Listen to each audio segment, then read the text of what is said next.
Hello everyone, welcome back to Ghumakkar Swami. मैं हूं अनुज और आज मैं आपको बताऊंगा कि आप माता वैष्णो देवी के दर्शन करने जम्मू बाई ट्रेन या बाई फ्लाइट कैसे आ सकते हैं। आपकी यात्रा के दौरान खर्चा कितना आएगा, आपको किस मार्ग से माता जी के दर्शन करने जाना है, बाणगंगा मार्ग से ऊपर जाएं या नया ताराकोट मार्ग से ऊपर जाएं, घोड़े और पाल की क्या व्यवस्था है, रोपवे की क्या सुविधा है और आप यहाँ पर नाइट स्टे कहाँ करेंगे, भोजन की क्या सुविधा है। हर छोटी सी बड़ी चीज हमेशा तरह कलेक्ट करके मैं आपको इस वीडियो में बताऊंगा। तो यदि आप माता वैष्णो देवी के दर्शन करने जम्मू आ रहे हैं तो वीडियो पूरी देखें, वीडियो को लाइक कर दें और चैनल को सब्सक्राइब कर दें और अपने दोस्त यारों में शेयर कर दें। चलिए वीडियो को शुरू करते हैं।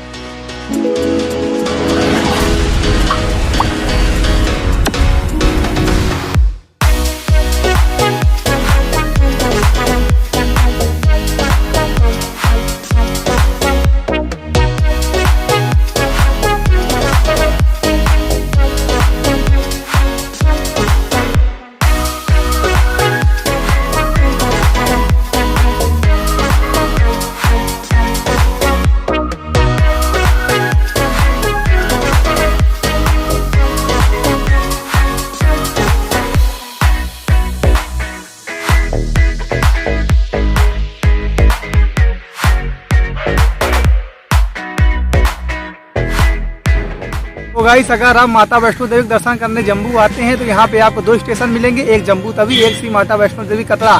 तो अगर आप जम्मू तवी स्टेशन उतरेंगे तो यहाँ से माता वैष्णो देवी का मंदिर बहुत दूर है। तो यहाँ से अगर आप बस से जाएंगे तो बस वाले आपसे 80 रुपये लेंगे, जो 2.5 से 3 घंटा लगाएंगे। और जो प्राइवेट बस वाले हैं और ड्राइव जो है AC बस, वो 150 रुपये लेंगी, वो 1.5 घंटे में ही पहुँचा देंगी।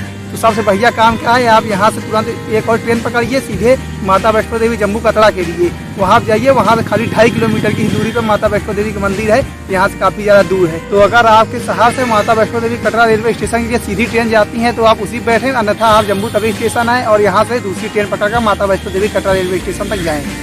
आपको अपने शहर से जम्मू तवी रेलवे स्टेशन या माता वैष्णो देवी कटरा रेलवे स्टेशन के लिए ट्रेन मिल जाएंगी। यदि आप जम्मू तवी रेलवे स्टेशन आते हैं तो आपको कटरा चौराहा आने के लिए बस का उपयोग करना पड़ेगा। जम्मू से कटरा तक की दूरी 48 किलोमीटर की है, जिसमें लोकल बस का किराया 80 रुपये है। ये बस जगह जगह रुकते हुए आपको लगभग 2 से 3 घंटे में कटरा पहुंचा देगी।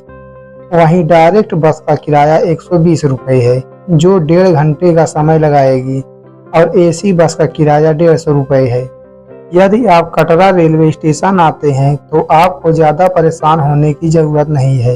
आप कटरा रेलवे स्टेशन के बाहर से ही अपना RFID कार्ड बनवा लें, जिसके लिए आपके पास आधार कार्ड होना आवश्यक है। यदि यहाँ पर ज़्यादा भीड़ हो तो आप कटरा बस स्टैंड से भी अपना RFID कार्ड बनवा सकते हैं। RFID कार्ड बनवाने का चार्ज नहीं लगता है। दर्शन करके लौटते समय आपको अपना RF कार्ड वापस करना पड़ता है। यह कार्ड नया ताराकोट मार्ग व बाणगंगा मार्ग पर चेक किए जाते हैं। यदि आपके RF कार्ड में कोई प्रॉब्लम होती है तो उसे आप यहां पर ठीक करवा सकते हैं। माता जी के भवन तक जाने के लिए आपको 2 मार्ग मिलते हैं। पहला बाणगंगा मार्ग, जो कि कटरा चौराहे से 1.5 किलोमीटर की दूरी पर स्थित है। यहाँ से माता जी के भवन की दूरी लगभग 13 किलोमीटर की है। वह दूसरा मार्ग नया ताराकोट मार्ग है, जो कटरा बस स्टैंड से 2.5 किलोमीटर की दूरी पर स्थित है, जहां से माता जी के भवन की दूरी लगभग 15 किलोमीटर है। यदि आप घोड़ा, पालकी व पिट्ठू से जाना चाहते हैं तो आपको बाणगंगा मार्ग से ही जाना पड़ेगा।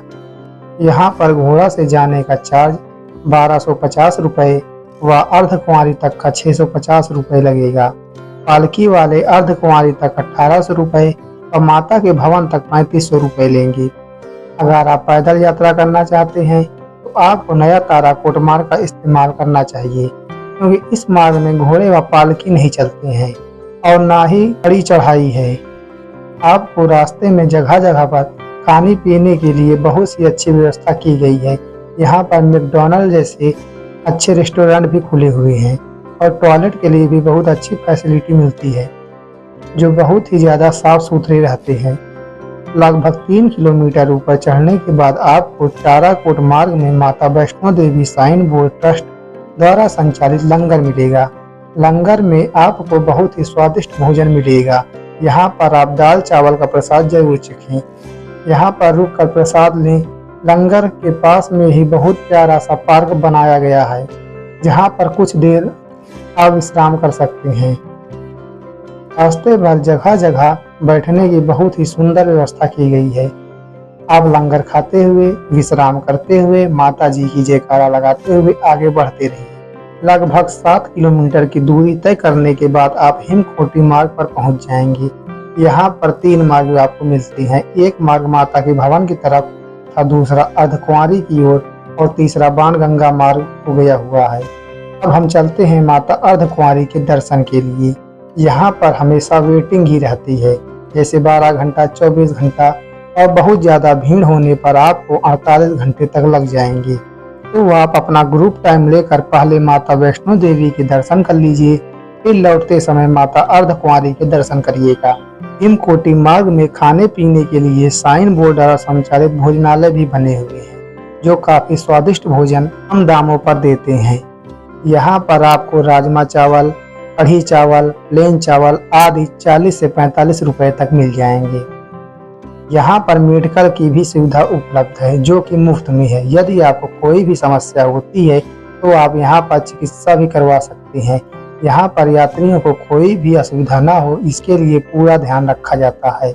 तो अब हम खाते पीते व जयकारा लगाते हुए माता रानी के भवन से 1.5 किलोमीटर की दूरी पर पहुँच गए हैं। यहाँ से आपको माता रानी का भवन दिखने लगेगा, जो काफी सुंदर व मनमोहक है। तो अब हम आ चुके हैं माता रानी के भवन के पास। यदि आप यहाँ पर स्नान करना चाहते हैं तो आपको फ्री में स्नान गृह मिल जाएंगी। यहीं पर आपको प्रसाद की दुकानें भी मिलेंगी, जहाँ से आप प्रसाद अवश्य खरीद लें। प्रसाद लेने के बाद बगल में बने लॉकर रूम में आप अपना सभी इलेक्ट्रॉनिक सामान जैसे मोबाइल, कैमरा, बैग इत्यादि रख कर चाबी ले लें। फिर हम चलेंगे माता रानी के दर्शन करने के लिए। यहाँ पर दर्शन के लिए लाइन में लगना पड़ेगा। लगभग आधा से 1 घंटे के बाद माता जी के दर्शन हो जाएंगे। इसके आगे वीडियोग्राफी करना अलाउ नहीं है। अंदर आपको माता पिंडी रूप में विराजमान मिलेंगी। अंदर आप माता जी के दर्शन करिए। भवन के अंदर नारियल ले जाना अलाउ नहीं है। गुफा के बाहर ही नारियल जमा करके टोकन ले लें और लौटते समय टोकन देकर नारियल वापस ले लीजिए। यदि आप दर्शन करने के बाद रात में यहाँ रुकना चाहते हैं तो अंदर काउंटर में 100 रुपये जमा करके कंबल ले लीजिए, और जब आप कंबल वापस करेंगे तो आपका 100 रुपये लौटा दिया जाएगा। यहाँ पर रुकने के लिए आपको होटल भी मिल जाएंगे, जो 100 रुपये से लेकर 500 रुपये तक का चार्ज लेते हैं। आप माता जी के दर्शन करने के बाद भैरव बाबा के भी दर्शन करने जा सकते हैं। भैरव बाबा तक जाने का मार्ग सीधी और खड़ी सीढ़ियों से होकर जाता है, इसलिए आप रोपवे भी कर सकते हैं, जिसका चार्ज राउंड ट्रिप का 100 रुपये है। यदि आप रोपवे से नहीं जाना चाहते तो आप पैदल भी जा सकते हैं। रोपवे से भैरव बाबा के दर्शन करने के बाद नीचे आते समय आपको बहुत सुंदर दृश्य देखने को मिलता है। यहाँ से माता जी का भवन बहुत ही प्यारा लगता है। वह ऐसा प्रतीत होता है कि जैसे आप माता जी के भवन की तरफ खींचे चले आ रहे हो। रोपवे की सुविधा सुबह 7:45 से शुरू हो जाती है और शाम को 4:30 पर रोपवे की सेवा बंद हो जाती है, इसलिए आप इसी के बीच में रोपवे का इस्तेमाल कर सकेंगे। माता जी के भवन से भैरव मंदिर की दूरी लगभग 1.5 किलोमीटर की है। अगर आप घोड़े से भैरव मंदिर जाना चाहते हो तो आपका 300 से 400 रुपये चार्ज लगेगा। भैरव बाबा के दर्शन करने के पश्चात हम चलेंगे माता अर्धकुंवारी के दर्शन करने। दर्शन करने के बाद आप बाणगंगा मार्ग या नया ताराकोट मार्ग से होते हुए नीचे आ जाइए, जहां से आप टैक्सी करके कटरा चौराहा आ जाएंगे। वहां आप अपने होटल में आराम करिए, फिर कटरा चौक से खरीदारी कर सकते हैं। यहाँ पर बहुत प्यारे प्यारे सामान मिलते हैं। वह सूखे मेवे बहुत ही सस्ते दामों पर और बहुत अच्छी क्वालिटी के मिलेंगे, तो आप सूखे मेवे जरूर खरीदें। फिर कटरा रेलवे स्टेशन या जम्मू तवी रेलवे स्टेशन से ट्रेन पकड़कर अपने घर आ जाइए।